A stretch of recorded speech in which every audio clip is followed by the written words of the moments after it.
युवाओं को अनदेखा करा जा रहा था। 2014 में जो करोड़ों करोड़ों रोजगार कमा था और पिछले 2014 से लेकर अब तक की बात अगर हरियाणा की करें तो लगभग 22 करोड़ बच्चों ने फार्म भरा अलग अलग भर्तियों में, लेकिन मुश्किल से 5-7 लाख नौकरियां ये सरकार दे पाई और बेरोजगारी इस कदर हरियाणा में बढ़ी कि हरियाणा बेरोजगारी में 1 नंबर पर पहुंचा और पिछले 1-1.5 महीने में ही 6% बेरोजगारी बढ़कर 30% से ज़्यादा बेरोजगारी हरियाणा में। ये उस प्रदेश की हालत है जहाँ पर मैक्सिमम पॉपुलेशन युवाओं की है। इस वर्तमान बीजेपी और जेजेपी सरकार ने युवाओं के साथ जो धोखा किया है उसकी लड़ाई और उसकी आवाज़ आम आदमी पार्टी का यूथ विंग और ज़्यादा मजबूती से आने वाले समय में उठाएगा, क्योंकि ये धोखा हम नहीं सहेंगे। और इसके लिए हम जिला स्तर पर प्रदेश हम हर युवा को, महिला को, बुजुर्ग को, तमाम वर्गों को, किसान भाइयों को, गरीब मजदूर को अपने साथ जोड़ेंगे और एक ज़बरदस्त लहर चल रही है केजरीवाल की। जहाँ भी हरियाणा में जाते हैं सब लोग कहते हैं कि दिल्ली में अच्छा काम हो रहा, पंजाब में अच्छा काम हो रहा, तो हरियाणा में भी हो। हमारी माताएं बहनें बढ़ पूरे हरियाणा में ज़बरदस्त तरीके से चल रहा है। तमाम वर्गों को साथ लेकर सबके हिस्से की एक सरकार बनाई। बड़ा मुद्दा है वो हरियाणा और पंजाब का रहता है, दक्षिण हरियाणा है वो पानी की कमी से वो जूझ रहे हैं। अब आम आदमी पार्टी का युवा संगठन या फिर आला कमान है वो वर्तमान सरकार से कोई बातचीत नहीं करेगा। जैसे वोट की राजनीति जब दोबारा चुनाव लड़ने जाते हैं तो वो यही कहते हैं कि काम अगर मैंने किया है तो वोट। अभी भी हम बयानबाजी में नहीं, जो हर गाँव, हर गली, हर मोहल्ले तक जाकर हमारी पूरी यूथ विंग की टीम युवा बैठक के माध्यम से युवाओं से बात करेगी, चर्चा करेगी और उनको जोड़कर एक ऐसा बेहतरीन संगठन हम बढ़ाएंगे जो पूरे देश में, हर प्रदेश में सबसे बेहतरीन संगठन बन के काम करेगा और इस सरकार को उखाड़ फेंकने का काम करेगा, क्योंकि खासकर युवा वर्ग को इस सरकार ने ठगा है। बात करें अन्य वर्गों की तो भी किसानों को जब भी मौका मिला इस सरकार ने धोखा दिया। 3 काले कानूनों के माध्यम से हमारे 600-700 किसान भाइयों को जान गंवानी पड़ी थी। व्यापारी बंधुओं पर जो बीती जीएसटी के माध्यम से उनकी कमर तोड़ने का काम किया, एक ऐसा उलझुल टैक्स जो आज तक किसी की समझ में नहीं आ पाया। और महिलाओं के सम्मान की बात थी, बुजुर्गों के इलाज की बात थी, अच्छी शिक्षा, अच्छी स्वास्थ्य की बात थी। हर मुद्दे पर ये सरकार विफल साबित हुई है। तो अब हमारा मकसद ये है कि अगले 1-1.5 या 2 साल में चुनाव होने, क्योंकि ये सरकार कभी भी टूट सकती है, चुनाव बीच में भी हो सकते हैं। हमारी आम आदमी पार्टी पूरी तरह से तैयार है और आने वाले चंद महीनों में बहुत बेहतरीन संगठन हमारा बन जाएगा और आगे आने वाले जो भी चुनाव होंगे वो हम बहुत ही मजबूती से लड़ेंगे और आम आदमी पार्टी की ईमानदार केजरीवाल जी की सरकार बनाएंगे, क्योंकि आज के समय के मांग है एक ईमानदार नेताओं की, ईमानदार पार्टी की। यहाँ पर तो हर तरफ गुंडागर्दी फैलाई जाती है, बड़े बड़े घोटाले होते हैं। कोई भी भर्ती पर्ची और खर्ची के बिना कंप्लीट हरियाणा में नहीं हुई है। एक भी भर्ती टाइम पर पूरी नहीं हुई है। किसी भर्ती पर हाईकोर्ट को हस्तक्षेप करना पड़ता है, किसी भर्ती को ये सरकार खुद रद्द कर देती है।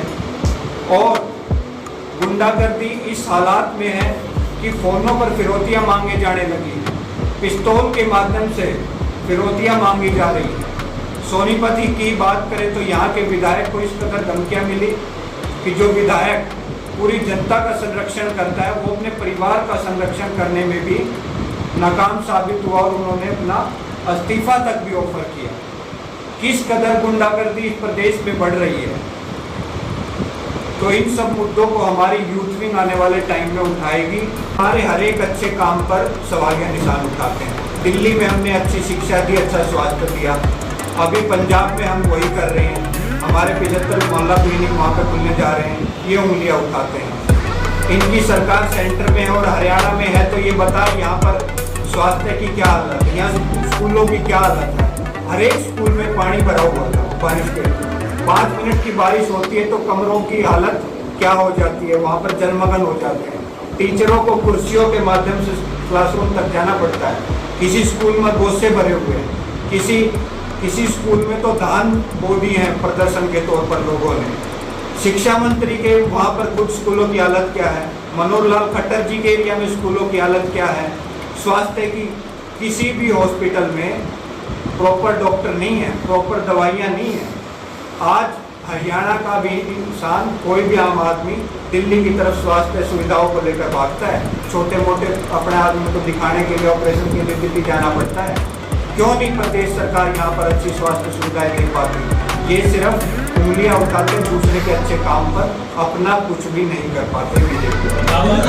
आम आदमी पार्टी और केजरीवाल की सरकार देश में सबसे ईमानदार पार्टी और सरकार है। अगर आज ईमानदार पार्टी का शब्द भी कोई लेता तो दिमाग में केजरीवाल जी और आम आदमी पार्टी आते हैं। आज तक एक सबूत भी नहीं मिला है जैन साहब के खिलाफ। इनकी घेरने की मंशा तो सिसोदिया साहब को भी चल रही है। ये ईडी, पुलिस और इन सब का दुरुपयोग करके कुछ हद तक आवाज को दबा पाएंगे, लेकिन जनता अब समझ चुकी है कि भ्रष्ट और करप्ट कोई है तो वो देश में बीजेपी है। एक्साइज पॉलिसी को लेकर भी उठा रहा है, और उनकी ये बात इसलिए उठा रहा है क्योंकि बीजेपी के लोग उनके नाजायज और गैर कानूनी ठेके बीजेपी के लोगों और नेताओं के हस्तक्षेप से हर घड़ी हर नुक्कड़ पे खुले हुए हैं।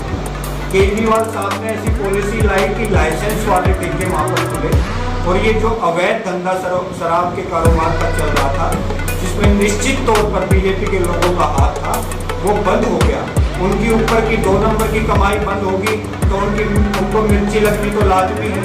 और ये तो वो लोग हैं जो हरियाणा में इन्होंने क्या किया, सुबह 8 बजे तक ठेके खोलने की पॉलिसी लेकर आए। सुबह 8 बजे कौन आदमी शराब पीता है? किस प्रकार से हमारे प्रदेश को कहाँ ले जाना चाहते हैं? सुबह बच्चे स्कूल जाते हैं, आम लोग, सभ्य लोग मंदिर जाते हैं। ऐसे टाइम पर ठेके खुले रहेंगे, हाथे खुले रहेंगे तो गली मोहल्लों में शराबी बिखरे पड़े मिलेंगे। तो ये अच्छी बात इन सरकारों की, बीजेपी की नहीं है। पंजाब में मोहल्ला पार्टी निश्चित तौर पर अपने आप में बहुत ही सक्षम और मजबूत है। न केवल प्रदेश में, पूरे देश में आम आदमी पार्टी बहुत मजबूती से बढ़ रही है। किसके साथ लड़ेगी नहीं लड़ेगी ये तो ऊपर का हमारे माननीय नेता अरविंद केजरीवाल जी का फैसला होगा, लेकिन हम हर चुनाव सिंबल पर लड़ेंगे, हम मजबूती से लड़ेंगे। हमारे कार्यकर्ता और हमारे लोग हर जगह पर, हर गांव और हर गली, हर विधानसभा, हर डिस्ट्रिक्ट में मौजूद हैं। हम पूरी मजबूती से चुनाव लड़ेंगे। पिछला चुनाव भी हम लड़े तो 10% वोट शेयर हमने हरियाणा में पाया।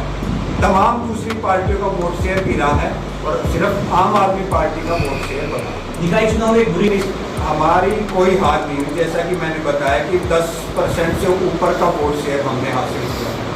तमाम दूसरी पार्टियों का, कांग्रेस का, बीजेपी का, जेजेपी का, सबका वोट शेयर गिरा है और हमारा बढ़ा है। और एक सीट जो हम जीते हैं, इसको मॉडल देखना, आने वाले समय में मॉडल के रूप में स्थापित होगी। इतना काम वहाँ पर करेंगे, दूसरी किसी भी निकाय या नगर निगम में इतना काम नहीं हो पाएगा। और जो सीट हम कई क्लोज मार्जिन से हारे हैं, वो हम हारे नहीं, वो हराए गए हैं। बीजेपी का प्रतंत्र ये हमेशा रहता है कि क्लोज मार्जिन की जो सीटें होती हैं वो डिक्लेयर कराकर जबरदस्ती हरा देते हैं। आस पास की बात है, सोनभद्र डिस्ट्रिक्ट में कुंडली की हमारी सीट जीती कर दी गई थी, सर्टिफिकेट नहीं दिया गया दोबारा। तो कोर्ट में जाओगे क्या उसको लेकर? बिल्कुल, जहाँ जहाँ हमारे साथ नाइंसाफी हुई है उसको लेकर हम कोर्ट में जाएंगे, आवाज़ उठाएंगे और आने वाला जो भी चुनाव होगा पूरी मजबूती से लड़ेंगे और जीतेंगे।